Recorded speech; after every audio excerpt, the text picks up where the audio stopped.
Up next, we go to the Castrol International Sports Prototypes as they make their way out for the 19th running of the Passion for Speed Festival. And a really awesome array of sports cars about to go and do battle. Majority of them come out of the Porsche factory, but we do have a couple of little interesting cars thrown into the mix as well, including some Lola T70s, T70 Spiders, and watch out at the front end as well for the big GT40s. And when I speak about GT40s, not only the type cars like Peter Bailey's one, but we've got some original GT40s in the mix as well. We'll watch out for them in the thick of it. We go on board here with Neil Lobb in the T70 as they head down towards turn 1. Just ahead of him then is Colin Ellison in the B19. Around the outside in the Porsche, that is Keegan Campos looking for an opportunity now to possibly get to the front end right from the word go. And you can see late braking there from Larry Wolford. Round the outside comes the Team Gunston coloured Lola T70 there of Neil Lobb. Behind him it's Morgan Root and Van der Spey. But let's catch up with Neil Lobb and find out about that Lola T70. Okay, the history of the car, it's a replica of the 1969 Gunston Lola that was raced by John Love and Jim Redmond. And Brian Redmond. And it's got the original motor and gearbox in the car, but it's a Bailey chassis. And just love driving the animal. Oh, it is a beautiful car to drive. There's pressure at the front end though with Lobb trying to close down on the Porsche. Problems for Ellison. The Chevron B19, he's got his hand up and it looks like that Chevron might be pulling out. Van der Spey's got through on him.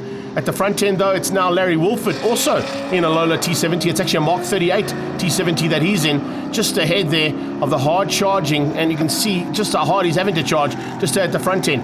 This is Keegan Campos with some pressure coming from behind, and in the thick of it in the mid-pack as well. That's a 934 Porsche of Andre van der Merwe going side by side with Ben Morgenroot's Mustang, and behind him, one of those original GT40s. The number 60 car there coming through there of Kenneth Passon all the way from Scandinavia. He's now come to join us and be part and parcel, as always, here in this incredible event. Behind him, Jan Klinger, the second of those GT40s, and he's been in a little bit of attendance from two Porsches as well. The 67 one there is Johan de Bruin in the 911R, and here we go, Campos side by side with Henny Groenewald in the Camaro. Carl Pienaar's car there going side by side with a very talented youngster in South African motorsport, and Groenewald, a long-time campaigner. Neil Lobb with a bit of problems as Schneiders goes through, and so does Oliver DeLay. Peter van der Spey in the RSR goes through there as well in that big well-tailed Porsche. Out front though, no worries at all for Larry Wolford as he keeps up the incredible pressure coming from the Genie Racing Machine and hangs on for the lead. I don't think anybody's going to be able to catch him.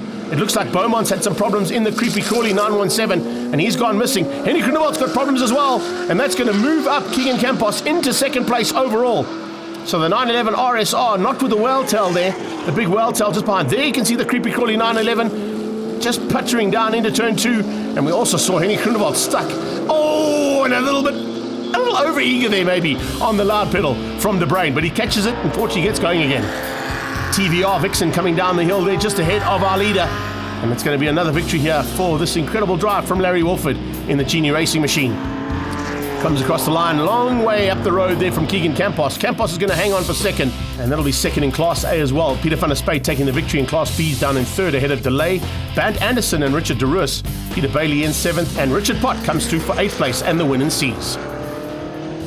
Back out on track goes this big field, and great to see. There was actually 30 cars involved in this category. A couple have little issues here and there, but 22 of them are about to go to battle now for the second heat as they head down towards turn 1. Once again, it's Beaumont around the outside. We're on board with Jonathan DeToy in the Chevron B8, who had issues in the first heat. Looks like they've got it sorted out now, and he's back into the mix now as they go into turn 2.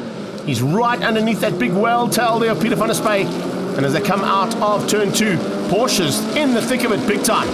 Peter Bailey's car back in there as well in the 917. And then you can see the 72 car of Richard Pott applying pressure right from the word go. Keegan Campos with a fantastic start. In the background, a bit of smoke coming out of one of the cars. Not quite sure which one was giving smoke there, but Colin Ellison is back in there as well. Great to see him in that Chevron B19. Looks like Larry Wolford got a late start to the affair here in race number 2. Oliver DeLay with some big smoke coming out of the back of that car. That'll be of concern for the marshals as well as for DeLay's team.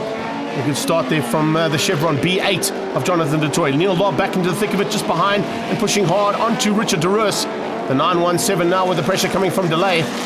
And Bernd Anderson then there in the 212 Lola. Right now Keegan Campos hangs on for the front end, and it doesn't look like there's any answer. The one car Campos will be worried about as... Whoa! De Roos got it out of shape big time down into turn 8 G&H Transport Corner as they come through the Henny Groenewald applying pressure as well. Left, right, and centre. Jonathan du Toit finds a way through into second place and gets past. He's moved up to second place now and goes on the hunt there for that RSR of Keegan Campos. So it's Campos in the Porsche. The Chevron B8 in second place. Ben Morgenroot in the thick of it. Look at that. That's the Henny van der Linde Nissan Skyline, sponsored by Saybat Batteries in a day. Great to see all these cars running the original livery. And it looks like Arnie Neveling driving that car today is having some fun and games with a legend in motorsport, Ben Morgenroot.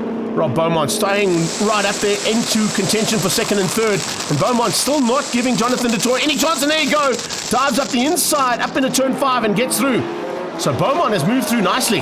So has Ellison. Looks like there's a problem there for du Toit. Du Toit slowing in the Chevron B8. But let's catch up with another legend down in pit lane, Ben Morgenroot. We put fuel in yesterday, charged the battery, started it up, put it on the trailer, and we came here. And she's running like she always does. Sweet, sweet, sweet. Yeah, that's exactly what you do. And you can see it's sweet, sweet, sweet, but maybe a little bit of bittersweet there as Arnie Neveling gets through and takes the lead of the Trans Am category just behind a Trans Am car there. Look at that. An unbelievable machinery there from Philip Pantassis. It's an IMSA 240Z that he's playing around with and leading Class C at this point. Battle continues though here between Beaumont and Lob and Henny Groenewald. That's for second place. Just behind them there, Larry Wolford with some pressure now from Peter Bailey in the 917. That 917 Porsche slowly but surely closing in. But checkered flag time. And what a drive here from Keegan Campos. Certainly going to be one of the best drives he's ever had in that RSR of his. And comes across the line there to take the victory and the overall victory for the day. Ahead of Neil Lob and Henny Groenewald. Beaumont in 4th and Wolford in 5th place. But let's catch up now with Keegan Campos down in pit lane.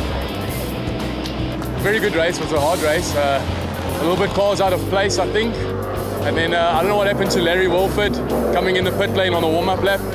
But I did hear he did manage to rejoin, but obviously the gap up pull was a little bit too hard for most of them. Overall, I'm happy. It was a very, very good day. Very happy with our Porsche with its new motor rebuild.